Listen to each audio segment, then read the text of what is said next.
आम बजट में रेलवे के लिए वित्त वर्ष 2024-25 के लिए पूंजीगत व्यय के रूप में 2,62,200 करोड़ रुपए का रिकॉर्ड आवंटन। 2005 अश्विनी वैष्णव ने रेलवे के लिए रिकॉर्ड आवंटन के लिए प्रधानमंत्री और केंद्रीय वित्त मंत्री के प्रति आभार व्यक्त किया। इस रिकॉर्ड आवंटन का एक महत्वपूर्ण कोष रेलवे में सुरक्षा संबंधी गतिविधियों के लिए निर्धारित किया गया है। अश्विनी वैष्णव बजट समावेशी विकास पर केंद्रित आर्थिक नीतियों की निरंतरता है। केंद्रीय मंत्री श्री अश्विनी वैष्णव दिल्ली, हाजीपुर, गोरखपुर, कोलकाता, जयपुर, भुवनेश्वर, प्रयागराज, मालीगांव। केंद्रीय रेल, सूचना एवं प्रसारण, इलेक्ट्रॉनिक और आईटी मंत्री श्री अश्विनी वैष्णव ने आज कहा कि अर्थव्यवस्था आज पहले की तुलना में अधिक लचीली और मजबूत स्थिति में है। उन्होंने कहा कि आज की अर्थव्यवस्था कल्याण, राजकोषीय विवेक, पूंजी निवेश और विनिर्माण में निवेश का एक संयोजन है।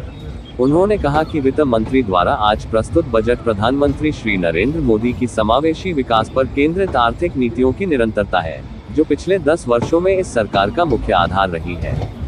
उन्होंने आगे कहा कि सरकार ने रेलवे को विश्वस्तरीय बनाने पर विशेष जोर दिया है। केंद्रीय वित्त और कॉर्पोरेट मामलों की मंत्री श्रीमती निर्मला सीतारमण ने आज संसद में केंद्रीय बजट 2024-25 पेश किया। इस वित्त वर्ष 2024-25 के लिए सरकार ने रेलवे के लिए रिकॉर्ड 2,62,200 करोड़ रुपए का पूंजीगत व्यय आवंटित किया है। 2024-25 के दौरान रेलवे के लिए सकल बजटीय सहायता 2,52,200 करोड़ रुपए है। इससे पहले 1588 2023-24 में सकल बजटीय सहायता 2,40,200 करोड़ रुपए थी, जो कि केवल 28,174 करोड़ रुपए थी।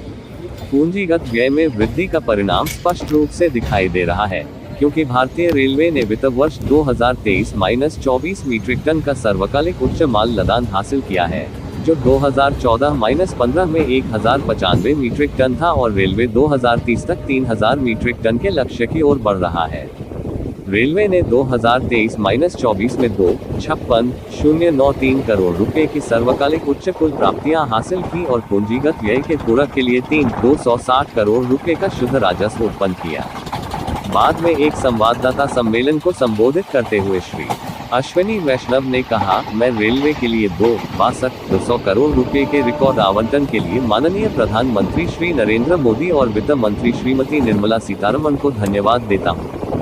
पिछले 10 वर्षों में रेलवे ने 31,180 ट्रैक किलोमीटर चालू किए हैं। ट्रैक बिछाने की गति 2014-15 में 4 किलोमीटर प्रतिदिन से बढ़कर 2023-24 में 14.54 किलोमीटर प्रतिदिन हो गई है। 2014-2024 के दौरान भारतीय रेलवे ने 2014 तक केवल 21,413 रूट किलोमीटर की तुलना में 41,655 रूट किलोमीटर RKM का विद्युतीकरण किया है। इस वर्ष के बजट में औद्योगिक विकास को बढ़ावा देने के लिए अतिरिक्त धनराशि आवंटित की गई है। ये धनराशि रणनीतिक नोड्स पर औद्योगिक क्लस्टर विकसित करने के लिए आवश्यक बुनियादी ढांचे का समर्थन करेगी। विशाखापत्तनम चेन्नई औद्योगिक गलियारे पर कोप्पार्थी, आंध्र प्रदेश में हैदराबाद बेंगलुरु औद्योगिक गलियारे पर ओरियाकल और बिहार में अमृतसर कोलकाता औद्योगिक गलियारे पर गया। इस पहल का उद्देश्य भारत के पूर्वी क्षेत्र में औद्योगिक विकास को गति देना है। रेलवे ने बुनियादी ढांचे के विकास के लिए एक नया दृष्टिकोण अपनाया है।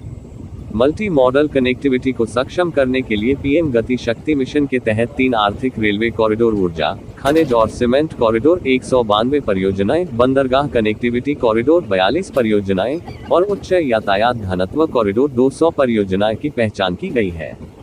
क्षमता वृद्धि, उच्च घनत्व वाले नेटवर्क की भीड़भाड़ को कम करना, देश में लॉजिस्टिक्स लागत में कमी लाना, यात्रियों के अनुभव को बेहतर बनाना और उनकी सुरक्षा सरकार के लिए प्राथमिकता वाले क्षेत्र बने हुए हैं।